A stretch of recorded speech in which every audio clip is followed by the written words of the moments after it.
Materijali u kontaktu sa hranom su uvek interesantna tema. Prvenstveno iz razloga što skoro svi standardi za bezbednost hrane sada zahtevaju od nas da se bavimo sa materijalima koji su u kontaktu sa hranom, kao potencijalni izvori opasnosti, bilo da su to hemijske, fizičke ili mikrobiološke opasnosti. Kada govorimo o materijalima u kontaktu sa hranom, moramo ih povezati ne samo sa standardima, već i sa zakonskom regulativom i oni spadaju u oblast predmeta opšte upotrebe. Predmeti opšte upotrebe su zaista jedna široka oblast i ne obuhvataju samo materijale u oblasti hrane, već obuhvataju i mnoge druge predmete koji mogu biti u kontaktu sa kožom, sa sluzokožom i iz tog razloga da bismo govorili detaljnije o predmetima opšte upotrebe i o materijalima u kontaktu sa hranom, u današnjem vlogu razgovarat ću sa, mogu slobodno da kažem, ekspertom u ovoj oblasti i sa čovekom koji je inače moj profesor sa fakulteta, ali je takođe i moj kolega sa posla auditora. Danas razgovaram sa profesorom doktorom Rašom Milanovim, koji će nam pričati o ovoj vrlo interesantnoj temi.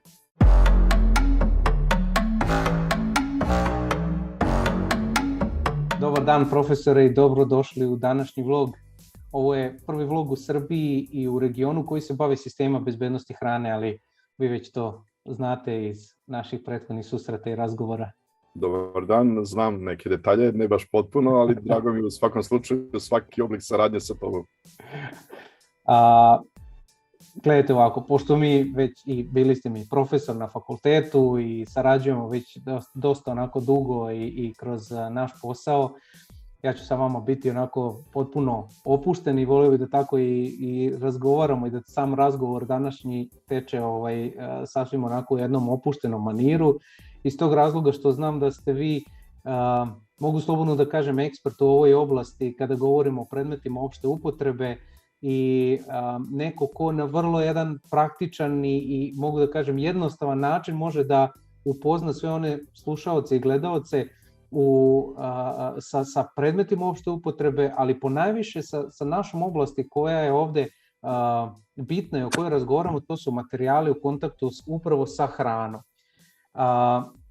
I znam da mi zbog vašeg iskustva i zbog posla možemo da pričamo o mnogo tema i da bi to moglo da traje ceo dan, ali zato sam se potrudio da izaberemo samo ovu temu, pa ćemo snimiti još dodatnih vlogova gde možemo pričati o nekim novim detaljima.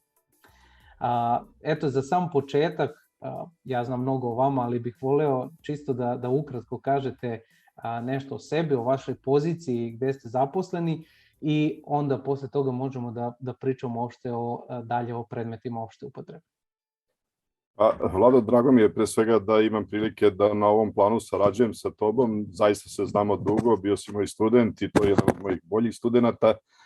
Jako mi je drago što si krenuo ovim putem i što si veoma uspešan u ovoj oblasti, u ovim područjima kojima se sada baviš. Tu smo i kolege normalno na planu auditovanja sistema upravljanja kvalitetom, bezbednošću hranom i različitim drugim standardima. Ja sam inače ceo svoj radni vek, skoro 40 godina radnog iskustva proveo u službi inspekcijskog nadzora u Republici Srbiji, pre toga u Socijalističkoj federativnoj Republici Jugoslaviji, pa Saveznoj Republici Jugoslaviji, a sada u Republici Srbiji. Bio sam preko 20 godina savezni sanitarni inspektor. To je bilo područje koje se bavi pre svega kontrolom uvoza hrane i predmeta opšte upotrebe i kontrolom putnika u međunarodnom saobraćaju na karantinske zarazne bolesti, či jedan širok spektar kontrole koji su sprovodili medicinski stručnjaci, obrazovani u različitim profilima, lekari i sanitarno-ekološki inženjeri, koji su takođe obrazovani za preventivno-medicinski aspekt kontrole. I područje kojim se bavim kroz nastavu je takođe sanitarno-ekološki nadzor i uopšte edukacija kadrova u toj struci. Posle perioda kada sam bio savezni inspektor i kada je došlo do promena u državnom uređenju, postao sam republički sanitarni inspektor u Republici Srbiji, u Ministarstvu zdravlja, gde sam u sektoru za inspekcijske poslove obavljao poslove graničnog sanitarnog inspektora, što je nastavak prethodnog posla Savezne sanitarne inspekcije u kontroli prilikom uvoza i izvoza hrane i predmeta opšte upotrebe i kontrole putnika i sredstava u međunarodnom saobraćaju radi sprečavanja i suzbijanja širenja zaraznih bolesti. To je otprilike ukratko, znači delokrug rada, znači ceo radni vek u inspekciji, a pored tog posla, kao što si i najavio, radio sam kao profesor, predavač, nastavnik, predavač, profesor na Visokoj zdravstvenoj školi u Zemunu, gde sam predavao predmete inspekcijske struke, bezbednost hrane i sisteme upravljanja, metodiku sanitarno-ekološkog nadzora. Zadovoljstvo mi je da je veliki broj mojih studenta danas u kategoriji mojih kolega, jedan značajan deo njih radi već u inspekciji od nedavno, što je jako dobro kada je reč o multidisciplinarnoj organizaciji sanitarne inspekcije generalno. Pored drugih profila, dominantno su zastupljeni sanitarno-ekološki inženjeri sa specijalističkim iskustvom i specijalističkim studijama završenim, odnosno sa sada master studijama koje su odnedavno takođe, znači na nivou 3+2 godine organizovane na ovoj visokoj školi. Eto, pored ovog posla radim i kao auditor za potrebe sertifikacionog tela za više različitih standarda, ali primarna delatnost je fokusirana na standarde bezbednosti hrane. Jeste, i upravo je to i jedan od razloga zašto sam vas pozvao, jer znam da možemo da govorimo iz nekog ugla zakonske regulative i iz nekog ugla standarda i da to prosto povežemo i da predstavimo na neki možda najbolji način šta je to što mora da bude zadovoljeno kada govorimo o posebno predmetima opšte upotrebe, ali posebno i o materijalima u kontaktu sa hranom. Sad, kad mi kažemo predmeti opšte upotrebe, to ne znači da su to samo materijali u kontaktu sa hranom. To mogu biti i neki drugi predmeti, je li tako? Da. Ovo područje inače ima veoma dugu tradiciju kada je reč o zakonskom uređenju. Još krajem 19. veka, znači negde 1886. godine, tadašnja država Srbija je na zakonski način prvi put uredila ovo područje.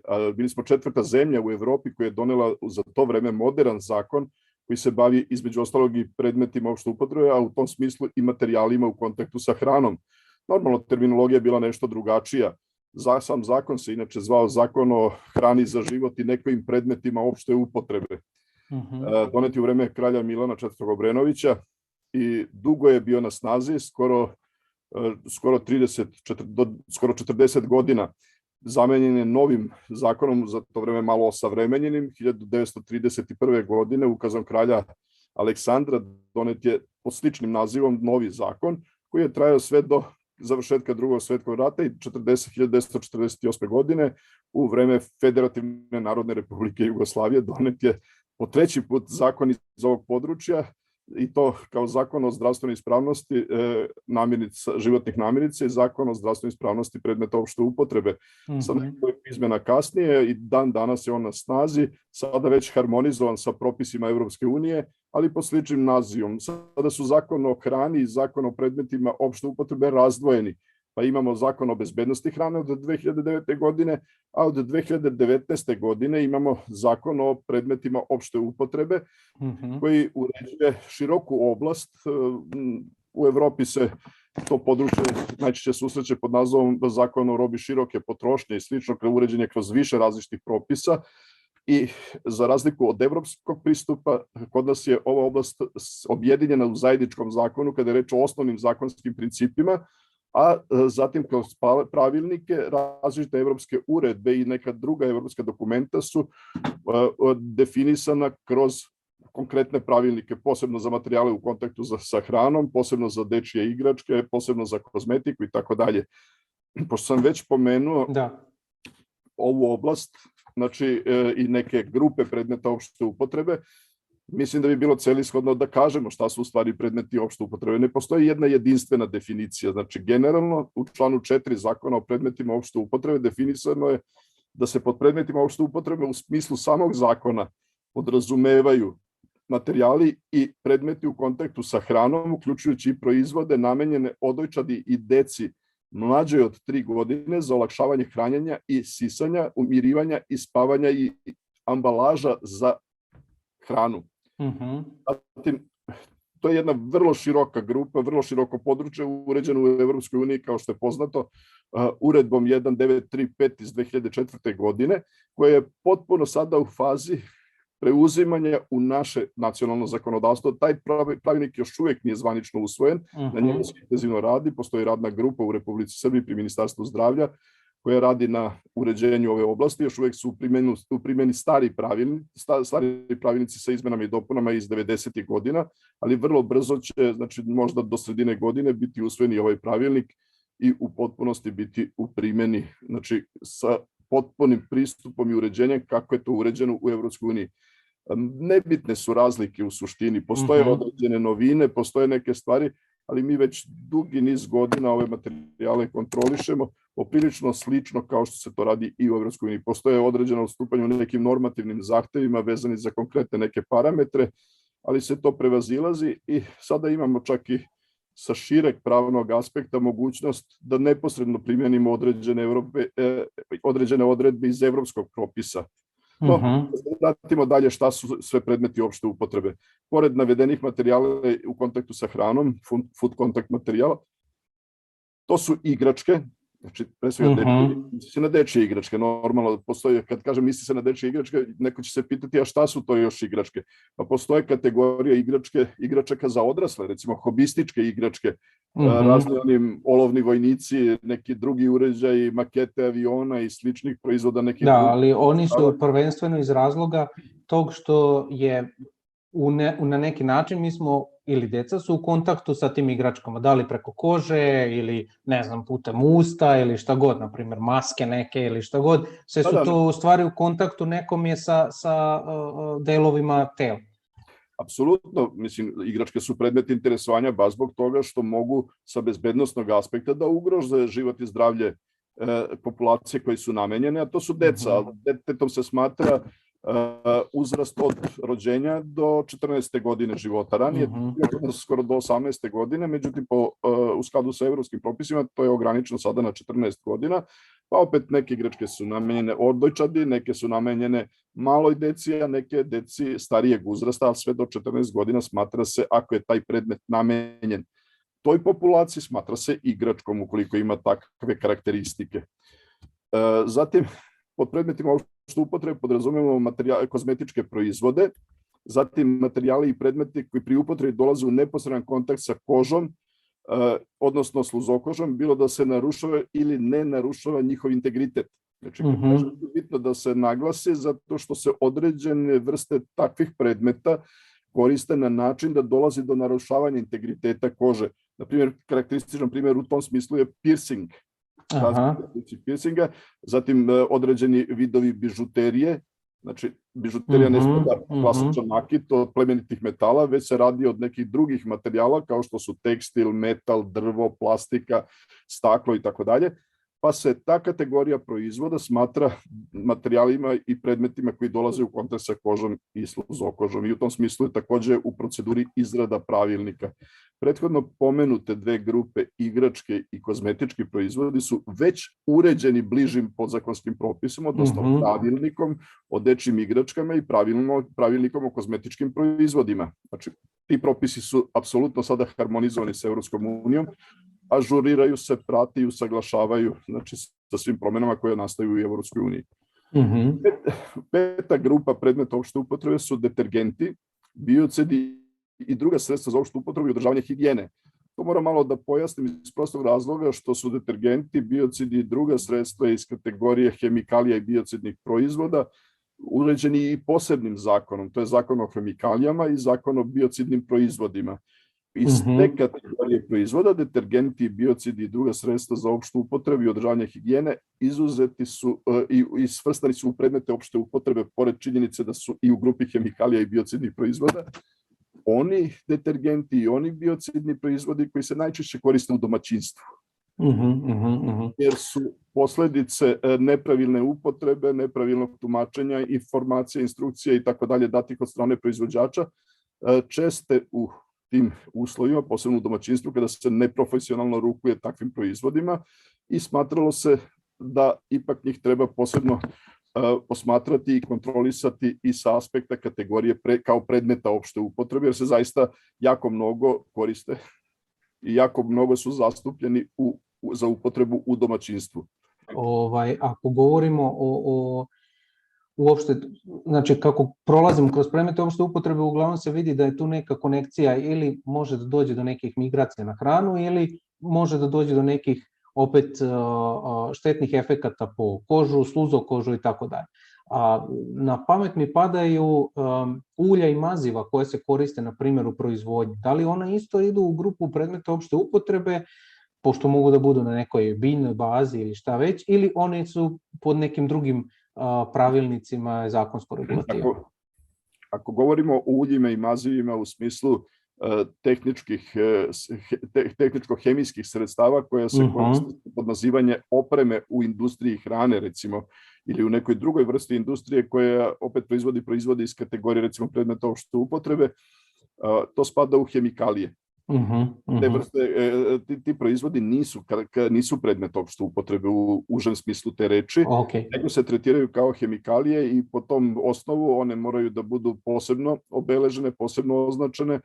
Takve proizvode mora obavezno da prati MSDS ili Material Data dokumente koji govori, ili bezbednosni list, da budem precizniji na srpskom jeziku, koji govori o karakteristikama tog proizvoda. Za nas je posebno značajno kakve su toksikološke karakteristike tih proizvoda, kakva je akutna toksičnost, hronična toksičnost, uticaj na životnu sredinu i tako dalje, da sada ne ulazimo tu u detalje, ali svakako to nisu predmeti opšte upotrebe, ali detergenti i određene kategorije biocida koje se pre svega koriste u domaćinstvu jesu prepoznati kao predmeti opšte upotrebe, jer se koriste u svakodnevnom životu.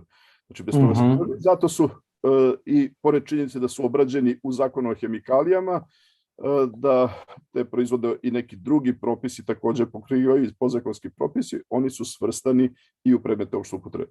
Interesantno je da kod zakona o hemikalijama, na primjer, postoji veza i sa drugim kategorijama predmeta opšte upotrebe. Na primjer, dečije igračke su obrađene posebnim jednim pravilnikom koji proizilazi iz zakona o hemikalijama u pogledu specifičnih migracija na određene elemente, tako da, znači, kao veoma osetljivo područje namenjeno posebnoj populaciji potrošača, višestruko se ovi proizvodi posmatraju, kontrolišu i predstavljena na tržište, moraju biti odobreni i provereni.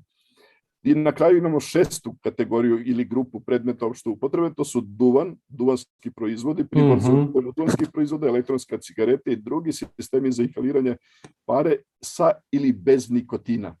Ovo je veoma značajno, jer se u poslednje vreme na našem tržištu pojavljuju, kao što je već to u drugim zemljama sveta prisutno, neki novi proizvodi. Svima je poznato sada već elektronska cigareta, ali se pojavljuju i takozvane nikotinske vrećice, snus, neki drugi proizvodi koji su veoma zanimljivi, jer nisu pravno jasno uređeni ne samo kod nas, nego ni u Evropi, niti u mnogim zemljama, osim u zemljama gde su nastali, gde se primarno proizvode. Recimo, snus je počeo prvobitno da se proizvodi, dugo se proizvodi u Švedskoj, čak je ulazak Švedske u Evropsku uniju uslovljen da se taj proizvod mora identifikovati, prepoznati i slično.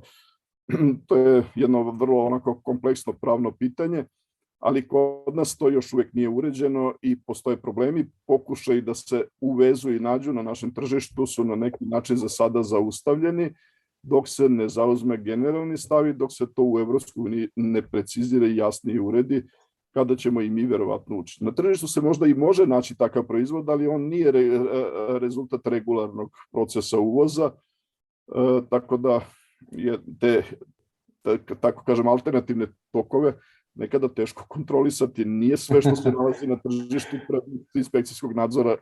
Jeste, ali je pitanje za taj snus koliko je ovo tržište zainteresovano i uopšte koliko bi prihvatilo, zato što je vrlo karakterističan proizvod. Ja sam imao prilike to da probam i to vam je kao da ste odjednom zapalili jedno 20 cigareta, ali odjednom. To je takav onako šok za organizam ko nije navikao to. Vrlo interesantan proizvod, ali ne znam koliko sve zavisi od navika u stvari ljudi koji su konzumenti toga. Ja sam nepušač i apsolutno sam protivnik konzumacije duvana i duvanskih proizvoda. To ne znači da nisam probao normalno. Međutim, moram da kažem da je naizgled samo prisutna ta činjenica da nije zanimljiv proizvod na našem tržištu. Kod nas uvek postoji znatiželja I kad se pojavi, posebno kod mladih, pobuđuje interesovanje i želju da se proba. Kada se proba, polako se ljudski organizam uvodi u proces stvaranja zavisnosti.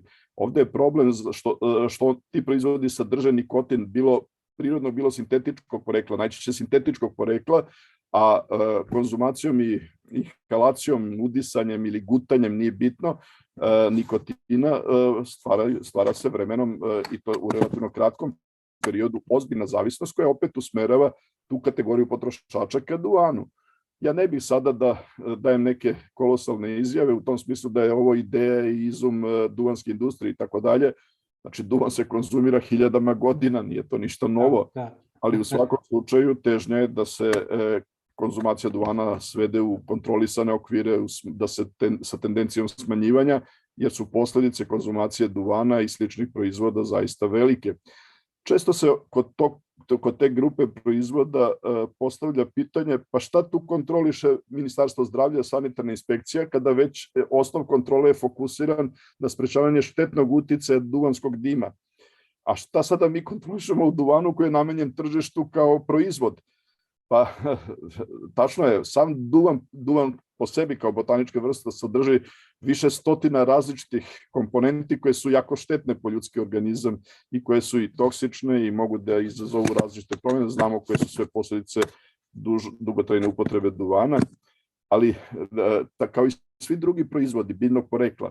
Isto tako i duvan prolazi u svojoj vegetaciji određene faze preduzimanja mera zaštite, tretmana pesticidima, različitim drugim hemikalijama i tako dalje, usled čega rezidue tih hemikalija ostaju u ovom duvanu. Pa kada konzumirate duvan, pored onoga što on prirodno sadrži u smislu toksičnih komponenti, on sadrži i one komponente koje su rezultat antropogenog uticaja u životnoj sredini. I samim tim mi unosimo druge materije koje su štetne, a mi treba da kontrolišemo. Ovo je, ja mislim, vrlo interesantna tema, posebno ako bi se započela i tema CBD-a i ne znam, marihuane i tako dalje, to je već onda... Jako aktivno sada. Bila bi onako interesantna debata oko toga. No, definitivno, predmeti opšte upotrebe onako dosta široki spektar i grupa određenih proizvoda, ali ajde da se fokusiramo na one koji su u kontaktu sa hranom u stvari. I kada govorimo o predmetima koji su u kontaktu sa hranom i materijalima, prvenstveno možemo govoriti o različitim delovima opreme za proizvodnju, možemo da govorimo o alatima, o priborima, nekim posudama, ne znam, i to od različitih masa. Mogu biti i plastične mase, gumene, određene folije i tako dalje, naravno metalne mase. I na kraju svakako govorimo o ambalaži, odnosno ono u što je upakovan sam proizvod, bilo da je on u nekom direktnom kontaktu ili opet u potencijalnom kontaktu sa tom ambalažom. Pošto vi radite i ove standarde za bezbednost hrane, oni su sad počeli u poslednjih nekoliko godina u stvari da se bave takođe i tim aspektima potencijalnih rizika koje mogu nastati iz materijala u kontaktu sa hranom. Kako je vaše viđenje sa tih nekih proteklih godina, kako su se i standardi razvijali u tom smeru? Pa, kažem, trenutno se radi na izradi novog pravilnika, to je jedna multidisciplinarna radna grupa koja ovaj pravilnik treba bazirano pre svega na regulativi 1935 iz 2003. godine, ali i drugim regulativama kao što je regulativa 10/2011 koja se odnosi na veštačke materijale i tako dalje, na plastiku, i drugih, velike grupa, znači, evropskih propisa koji treba da budu integrisani u jedan naš, znači, faktički pravilnik i objedinjeno. I u tom smislu, ja mislim da će biti to područje veoma dobro uređeno i harmonizovano sa propisima koji se primenjuju u Evropskoj uniji. Kažem, i do sada je bilo kontrole tih materijala, znači najveći deo, skoro 70% zahteva koji se sada implementiraju u naše buduće zakonodavstvo u ovoj oblasti, automatski je i do sada bilo primenjivano, znači možda ćemo imati neki 30% novina, ajde, to je neka gruba aproksimativna procena s moje strane, znači dajem sebi slobodu da to procenim, nije precizno, ali u svakom slučaju uskoro ćemo imati jedan kompleksan pravilnik koji uređuje sve vrste materijala. A kad govorimo o materijalima, moramo da naglasimo da hrana dolazi u kontakt sa mnogim materijalima i predmetima tokom proizvodnje, obrade, skladištenja, pripreme i konzumacije materijala u tom smislu, a interakcija između hrane i samog materijala je veoma bitna. Za nas su najvažniji oni materijali koji imaju neposrednu interakciju i kontakt sa samom hranom. Različite vrste hrane imaju različite uticaje i u tom smislu različita vrsta hrane se pakuje u različite vrste materijala kako bi se poboljšala njegova održivost te hrane, znači stabilnost tih proizvoda u predviđenom roku trajanja i slično. Pa se u tom smislu recimo koriste metali i njihove legure, koristi se email, cement i razne keramike i porcelan, staklo, polimerni materijali i plastika, uključujući lakove, premaze, prevlake i slične materijale. Zatim drvo, pluta, tekstil, znači možemo da napravimo mnogo toga što se može koristiti kao materijal u kontaktu sa hranom, a opet predmeti u kontaktu sa hranom se takođe mogu razvrstati u različite podgrupe i kategorije. U tom smislu karakteristični su posuđe i pribor, koji mogu da budu od različitih materijala, od metala, od keramike, od porcelana, od plastike, od drveta i slično. Zatim oprema, uređaji, postrojenja i razne vrste ambalaže i ambalažnih materijala koji se koriste za pakovanje hrane. Znači, u tom smislu takođe postoje različite kategorije i za sve te kategorije se uzimaju u obzir sve vrste materijala. Ako govorimo recimo o metalu ili o plastici ili o nečemu drugome, isti su kriterijumi da li se ona koristi za posuđe, za neposrednu upotrebu u domaćinstvu ili se koristi kao ugradni element u neku liniju proizvodnu, neku mašinu i tako dalje, a predviđeno je da tokom procesa eksploatacije te opreme dolazi neposredno u kontakt sa sirovinom, sa poluproizvodima, na kraju sa gotovim proizvodom. Tu je samo razlika u vremenu ekspozicije u smislu uticaja tih materijala na različite vrste hrane, u različitim etapama procesa proizvodnje hrane i kasnije čuvanja i eksploatacije. Jeste, mogu uslovi da budu različiti od nekog dubokog zamrzavanja do pasterizacije, visokih temperatura i tako dalje. Meni se ovde odmah nameće onako interesantno pitanje, a tiče se uopšte te opreme, jer nekako kroz audite srećem se sa opremom i mašinama za proizvodnju koje ljudi uglavnom rade uvoz, znači ili će da uvezu iz Evropske unije, što i nije tako loše, jer onda dobiju neku kompletnu dokumentaciju i jedan vrlo važan dokument, a to je tu neku deklaraciju usaglašenosti koja prati sve materijale koji su u kontaktu i u potencijalnom kontaktu sa proizvodom koji se proizvodi i onda je nekako jednostavno lako da ispratiš šta sve imaš na toj opremi, šta je u kontaktu, koji su materijali korišćeni, koje su temperature i tako dalje.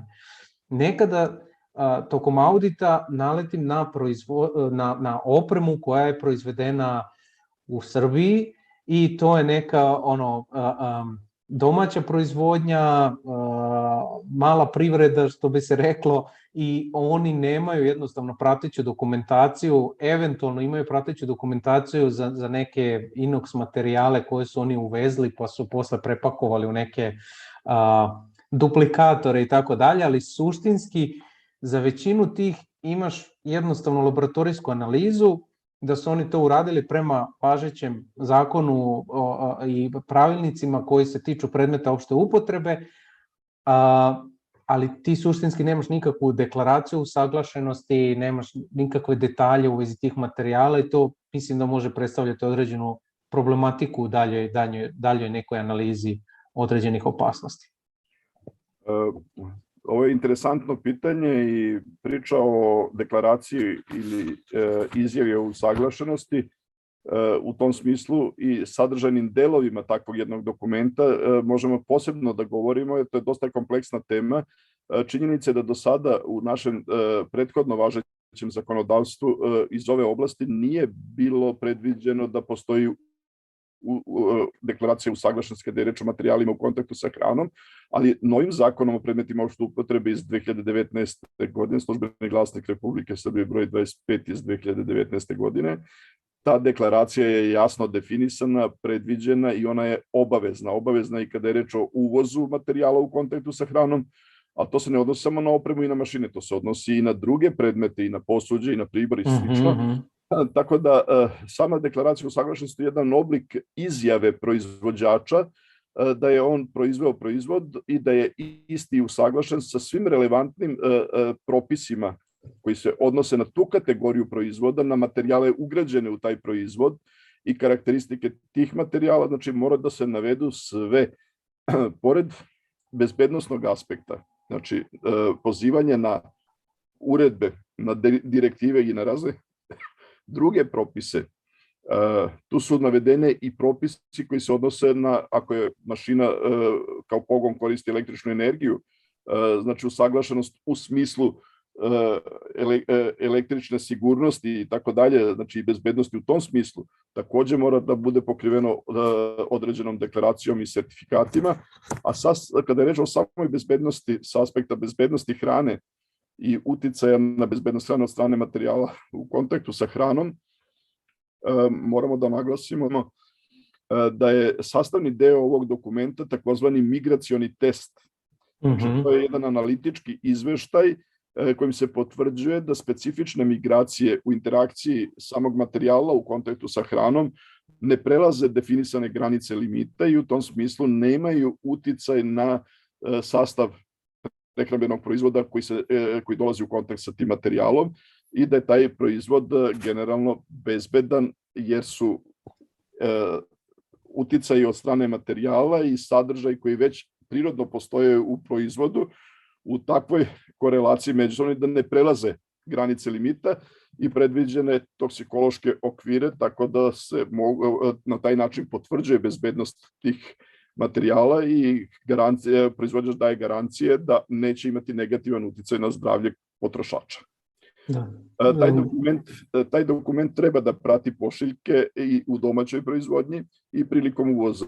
Veliki naši proizvođači materijala u kontaktu sa hranom, bilo da je reč o ambalažnim materijalima, razni polipropilenski materijali, razna kartonska ambalaža, razna plastična ambalaža i tako dalje, PET ambalaža i slično, ti naši proizvođači su u obavezi, znači već ta odredba je stupila na snagu, da izdaju deklaraciju o usaglašenosti i da kao prilog toj deklaraciji obavezno bude kao prateći dokument migracioni test. Jeste, dakle, proveravamo. Oni imaju tu obavezu u stvari i deklaracija o usaglašenosti ima svoju neku formu koja u stvari prati sam proizvod na kraju. Jeste to neka forma izjave, ali opet ona je potpomognuta i određenim laboratorijskim analizama kroz koje je potvrđena karakteristika upravo tih migracija o kojima ste govorili. Sećam se da pomenuli ste različite materijale u kontaktu sa hranom, različitih porekla u smislu i metala i tako dalje, pa ste između ostalo pomenuli i drvo. I meni je to bilo interesantno jer sam jedan audit sam radio i u pitanju je bila hladnjača i oni su sve u stvari rade šljive i naravno sve izvoze u drvenim gajbicama. I u tom trenutku ja sam pomislio, bavio sam se plastika, metal i tako dalje, guma, ali uopšte nisam sa drvenim gajbicama i baš sam se onako zatekao u tom trenutku. Međutim, oni su mi pokazali takođe dokumentaciju prateću koja isto postoji i za drvenu gajbicu. Dakle, ako koristiš takvu vrstu ambalaže, opet postoji određena dokumentacija i određeni testovi koji mogu da se urade u laboratorijama kada su u pitanju upravo i migracije i tako dalje. Apsolutno. Da, znači nije da smo se zaustavili samo na ovim materijalima, jer prilikom takođe pravljenja drvenih gajbica ili drvene neke ambalaže, ti dalje imaš određene, nekada i upotrebu određenih hemikalija, upotrebu određenih biocida, na primjer zbog insekata i tako dalje, i to opet može biti hemikalije koje će kasnije da migrira u proizvod koji se u tome skladišti. Apsolutno, nije sve jedno da li je drvo, znači prirodno, samo obrađeno do određenog nivoa, znači tehničke obrade, ili je drvo koje je na neki način pretrpelo i određenu vrstu impregnacije različitim hemijskim sredstvima i slično. Znači jasno su definisani zahtevi u tom smislu. Sad, kod nas je u tradicionalnoj gajbici se koristi, znači upravo u onom prirodnom obliku, znači ostrugano drvo iz rendisanom ili slično, zavisi od materijala koji se u nju pakuje i količine koja se pakuje, znači zapreminskog volumena određene ambalaže tog tipa. Sada, tu se često pakuje i ona hrana koja sama po sebi prirodno sadrži svoje barijere, odnosno zaštitne. Znači, ako vi u velike gajbe spakujete recimo određenu količinu lubenica, lubenica ima koru koja se ne konzumira, ili ako pakujete pomoranđu ili neki drugi proizvod ili jabuku, opet tu imamo koru i tako dalje. Tu interakcija može pre svega da bude mehaničkog karaktera i manje imamo hemizma nego što imamo kod druge vrste ambalaže, da imamo direktnu interakciju sa delom hrane koja se neposredno konzumira i samog ambalažnog materijala. Kod ovih gajbica često se opet radi fizičke zaštite plodova, na primjer često se koriste i dodatne materijale, recimo razni ulošci od veštačkih materijala, od koreksa, od razne vrste plastike i slično, gde se faktički sama gajbica predstavlja sekundarnu ambalažu, a ne primarnu ambalažu. Naš fokus je uvijek na primarnoj ambalaži. Mada ima ih sekundarno može imati utjecaj i mora se posmatrati. Jeste, sećam se isto diskusije, na primjer, o pavlaci ili ne znam, kiselom mleku koje je upakovano u plastičnu čašu i onda gore ima aluminijumsku foliju i onda ima onu plastični poklopac, u stvari kada ti skineš tu aluminijumsku foliju, ostane ti plastični poklopac. I onda je bilo, da, mi kao testiramo plastičnu posudu i aluminijumski poklopac, jer je to u kontaktu sa proizvodom, ali suštinski i ova plastična od gore, plastični poklopac takođe može biti kasnije u kontaktu sa proizvodom kod samog konzumenta u stvari. Apsolutno, ne, ali testira se i taj deo. Što je sekundarna ambalaža, testira se. Ona je u trenutku pripreme radi upotrebe u procesu proizvodnje, ima karakter sekundarne ambalaže, u trenutku pakovanja proizvoda nema direktan kontakt sa proizvodom. Ali suština i namena tog sekundarnog dela ambalaža, odnosno poklopca, kada se skine aluminijumska folija, da bi taj proizvod, ako je to čaša od pola litre ili veće količine sadržaja, mogla da se koristi, znači, i dalje, automatski taj transparentni poklopac postaje primarna ambalaža. Jeste, apsolutno. I taj transparentni poklopac, u tome jeste bila diskusija u stvari, jer u toj kompaniji gde smo diskutovali o tome bilo je, pa nije u direktnom kontaktu, jeste u direktnom kontaktu, ali smo na kraju došli upravo do ovog zaključka koji ste i vi rekli. Ali interesantno je da je ne samo to, nego takođe ljudi ne razmišljaju o nekim stvarima. Jedan od prethodnih vlogova, eto, pričao sam sa čovekom koji radi u proizvodnji ambalaže i proizvodi slamčice, na primer, koje su isto u kontaktu, je li tako, sa proizvodima, kao ono, na primer, čokoladno mleko, pa imamo slamčicu sa strane, ili neki sladoledi, pa imamo plastičnu kašiku, je li tako, takođe, i to je isto predmet opšte upotrebe, jer je u kontaktu sa hranom. Apsolutno, i kad je reč o toj vrsti predmeta opšte upotrebe, to je takozvana kategorija predmeta materijala u kontaktu sa hranom za jednokratnu upotrebu. I su kriterijumi čak stroži nego kod ambalaže koja ima povratni karakter. Znači, pivske flaše ili slično nešto, koje su kao povratna ambalaža takođe upotrebljivi. Ova za jednokratnu upotrebu, pribor za jednokratnu upotrebu, on mora da zadovolji i veoma stroge mikrobiološke kriterijume, ne samo hemijski, tehničko-tehnološke kriterijume, fizičko-hemijski, tehničko-tehnološke kriterijume, nego i mikrobiološke kriterijume mora da zadovolji. Znači, postoji jasno definisan normativ. To je kod nas bilo uređeno i starim pravilnikom, ne samo sada sa harmonizacijom naših propisa sa propisima Evropske unije. Da, to je dobro, zato što sada recimo i oni koji proizvode, na primer, hranu ili određenu ambalažu, pa izvoze tu hranu, na primer, u inostranstvo, oni prema standardima moraju da se takođe usaglase i sa zakonskom regulativom zemalja u koje izvoze proizvode. I sada tu je bilo neko odstupanje malo, jer nam je predmeti opšte upotrebe, zakonska regulativa i laboratorijske analize su nekada rađene samo po našem zakonu, a nisu se pozivale na zakonsku regulativu, na primjer EU. I ako ja izvozim moj proizvod u EU, morao sam da tražim posebno, da postavljam zahtev da bude usaglašeno prema toj zakonskoj regulativi. A sad koliko razumem sa ovim novim u stvari zakonom, pravilnicima, bit će potpuno usaglašeno, tako da eto, i otklonili smo i tu neku barijeru koja je postojala ranije. To je tačno. Ranije je bilo pravilo da proizvod koji se proizvodi u Srbiji, on mora da zadovolji standard i kriterijima Srbije. Proizvod koji se uvozi u Srbiju iz inostranstva takođe mora da odgovara zakonskim zahtevima Republike Srbije, ranije Jugoslavije i tako dalje. Sada je pravilo da ima tu nekih malih različitosti, da li se proizvodi za tržište Srbije ili se proizvodi za izvoz. Znači, jedan je pristup ako se proizvodi za izvoz, ali se plasira i na tržištu Srbije, onda mora da odgovara propisima Republike Srbije, a ako određeni specifični zahtevi postoje od strane zemlje koje je kupac, takođe mora da zadovolji i te kriterijume. Ako je namenjen izvozu u zemlje, a pritom ne plasira se na tržištu Republike Srbije, tu se parametri ispravnosti mogu razlikovati ako su oni drugačiji od parametra koji se primenjuju u Srbiji, iako je takav zahtev zemlje kupca. To važi i za hranu inače.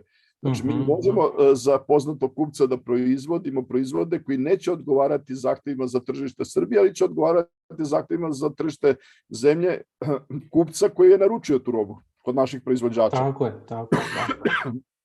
I u tom smislu, znači, takva vrsta proizvodnje je dozvoljena, ali moraju da postoje jasne garancije da taj proizvod koji je namenjen izvozu neće biti plasiran na tržištu Srbije. Jasno, da. To je, da, ima dosta onako široka tema.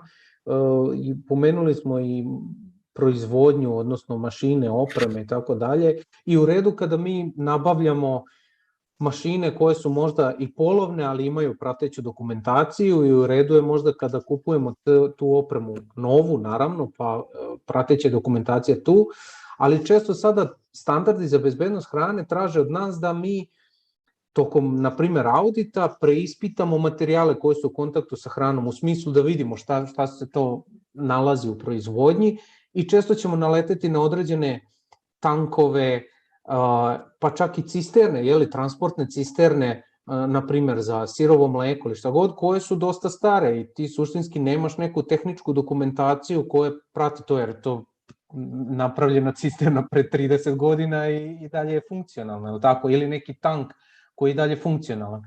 U tom slučaju, koje bi bilo rešenje kao neki dokaz da to i dalje funkcioniše i da nema nekih migracija ili šta već?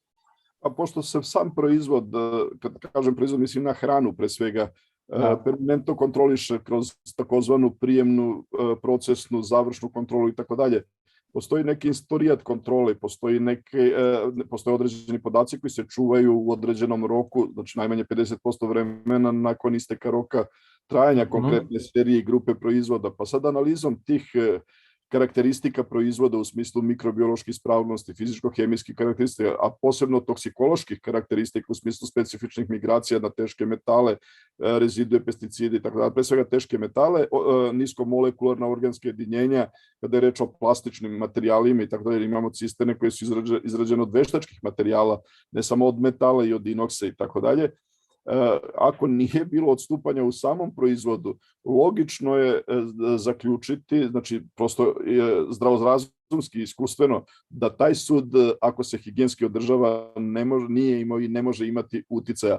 I ranije, kada su ti materijali upotrebljavani radi izgradnje sudova za kontakt sa hranom, velikih cisterni i tako dalje, bili su definisani kroz naše propise kriterijumi za ispravnost tih proizvoda i verovatno možda u nekoj arhivi postoje podaci o tome, ali nažalost posle silnih privatizacija i tako dalje, mnogo od tih dokumenta nije ni sačuvano i slično, ali ako postoji proizvođač opreme koja je isporučena, od njega se isto može zatražiti i sugerisati se kontrolisanom klijentu kod koga vršimo audit da stupi u kontakt sa proizvođačem te opreme ako postoje podaci o proizvođaču i da zatraži bliže podatke ako je ovaj u mogućnosti da da. Obično se zna od kakvog je to materijala napravljeno, odnosno može se najčešće i prepoznati u tom smislu. Ali kažem, ako kroz istoriju eksploatacije takve opreme nije bilo neispravnih proizvoda koji su čuvani u takvim sudovima ili su ti sudovi korišćeni za proces obrade hrane, logično je da nije neispravno. Sad ne možemo do tančine ići i terati ljude da menjaju sudove kapaciteta par hiljada litara zato što nemaju papir u naravno. Jer primjena propisa, izvinjavam se, primjena propisa teče od momenta kada je on stupio na snagu. Nijedan propis po pravilu nema retroaktivno dejstvo. Da, tako je. Međutim, kako su standardi krenuli, oni će želeti retroaktivno da se prikaže nešto. U ovom slučaju mi smo diskutovali o tome da ako ta proizvodnja koristi određeni tank ili određenu cisternu već dugi niz godina, oni mogu jednostavno da naprave, upravo bazirano na ovo što ste pomenuli, na nekoj analizi rizika, mogu da naprave sopstvenu izjavu gde kažu ovaj tank koristimo te godine, koristimo taj proizvod prolazi kroz taj tank ili se transportuje tom cisternom kroz laboratorijske analize, bilo da su one interne ili eksterne, finalnog proizvoda ili poluproizvoda, nismo imali nekih odstupanja u hemijskim, mikrobiološkim parametrima i samim tim to može biti sasvim, barem meni onako nekako iz nekog iskustva i iz logičnog razmišljanja može biti sasvim dovoljan dokaz da je taj tank ili cisterna da su oni u redu po pitanju materijala od koji su napravljeni. To se može sugerisati generalno vlasniku takve opreme i takvih sudova. Ono što je bitno u stvari je da sama unutrašnjost tih sudova velikih kapaciteta nema mehanička oštećenja, nema oštećenja tog završnog sloja u obradi kontaktne površine sa hranom. To je inače interesantno, recimo, pre svega u vinarijama, na primjer, u mlekarama i tako dalje. Posebno u vinarijama, jer za vinarije su se koristili različiti materijali. Znači, imamo cisterne koje su sa unutrašnje strane obložene staklenim pločama, faktički, koje su međusobno povezane određenim vrstama lepila i slično i tako dalje. Sad tu bi bilo jako bitno da nema mehaničkih oštećenja koja mogu da dovedu do fizičke opasnosti i specifičnih migracija ako postoji interakcija sa onim drugim slojem, znači koji ide ka spolja u odnosu na debljinu zida samog suda. Međutim, to je mala verovatnoća, posebno kada govorimo, ja sam pomenuo vino kao primjer, s obzirom na dalje procese obrade vina i stepene filtracije i tako dalje, te fizičke nečistoće neće proći. Jedino kažem ako postoji neka veća površina koja je oštećena, pa sad uticaj od strane materijala koji nije bio predviđen za neposredan kontakt sa sadržajem, to može da bude eventualno rizik, ali to je lako pregledati u te unutrašnje prostore samog suda se ulazi fizički, znači ulaze ljudi radi čišćenja, radi pranja, radi čišćenja i oni mogu da vide da li postoje takva oštećenja. Kada govorimo o inog sudovima i slično, tu mogu da budu određene mehaničke deformacije koje nisu dovele do stvaranja napasnuća i slično. I to je mala je verovatnoća da to dođe, ali može da se uradi analiza, može sada se koriste od strane naših laboratorija određeni uređaji koji se koriste upravo za ocenjivanje migracije, specifični takozvani pištolji za upucavanje na bazi spektrometrijskog merenja i tačno se ne precizno kao u analitičkoj metodi, primjenom analitičke metode, ali se vrlo približno određuju koncentracije specifičnih mogućih migracija, znači na osnovu tog uređaja. Što je sasvim u redu, dakle može i to da se zahteva kao deo za neku staru opremu ili ako nabavljamo neku staru opremu tankove za koju nemamo prateću dokumentaciju, eto to može biti kao jedan deo testiranja radi nekih preventivnih koraka u zaštiti proizvoda. Može, ono što je bio problem na našem tržištu u jednom periodu, sada je to daleko manje prisutno, unazad 10 godina i više, dešavalo se da su određeni naši, da tako kažem, inventivni proizvođači i ljudi željni biznisa kupovali na otpadima u zapadnoj Evropi, najčešće u Nemačkoj. Kupovali su određenu opremu, određene mašine koje su tamo bile izbačene iz upotrebe, faktički svrstane su već bile u neku vrstu otpada Onda su na neki način, tada je to bilo moguće, sad je to daleko strože i malo verovatno moguće, uvozili, jer i za otpad postoje veliki su zahtevi u pogledu dozvola. Pa su to kao otpad uvozili, a onda su u svojim radionicama, to si na početku i pomenuo, vršili reparaciju te opreme, unutrašnju i spoljnu, menjali su zamenjive delove u kontaktu sa hranom i zaista su proizvodili zanatske, recimo za mašine za mesnu industriju, koje su bukvalno bile do te mere reparirane da su izgledale kao nove. I one su sa aspekta njihovog mehanizma, elektronike bili upotrebljivi, ali i sa aspekta kontaktnih površina u kontaktu sa hranom takođe su bile upotrebljive. Međutim, kada se takva oprema uvozi, mi u momentu kontrole kontrolišemo mašinu u viđenom stanju. I sad ako ona pokaže mašinu prilikom procesa carinjenja u stanju kao da je već značajno oštećena, on neće dobiti dozvolu za uvoz. Pa je tu bilo različitih mahinacija, pokušaja, dobijanja dozvola od strane carinske službe, da može da se odloži, znači skladištenje kod korisnika, takozvano, to sad danas to nije moguće, tada je bilo moguće. Pa oni za vreme čuvanja u uslovima svog skladišta urade u stvari reparaciju. I onda nama prijavljaju za kontrolu mašinu koja je već reparirana. I mi kad uradimo sve testove koje treba da uradimo, ona bude ispravna. Da. Pa uvek onaj ko hoće da se bavi biznisom može da se snađe. Dobro, u svakom slučaju mislim da je to i da smo kroz dosta stvari prošli, definitivno različitih aspekata materijala koji su u kontaktu sa hranom, malo smo se dotakli i opreme, malo i ambalaže i tako dalje i inače ostalih predmeta opšte upotrebe i mislim da za ovaj vlog i ovo naše viđenje je sasvim dovoljno informacija i da će zaista imati dosta dobrih konkretnih stvari koje mogu primeniti oni koji se bave proizvodnjom hrane ili uopšte koji nabavljaju predmete opšte upotrebe. Ja sam siguran da ćemo mi imati prilike da snimimo još koji vlog o nekim drugim temama, a posebno kada izađe taj novi zakon, možda i da napravimo jedan webinar zajednički gde ćemo moći da prodiskutujemo svi sa još nekim učesnicima o najinteresantnijim izmenama. Tako da ja vam se zahvaljujem na današnjem razgovoru i siguran sam da ćemo snimati još interesantnih videa.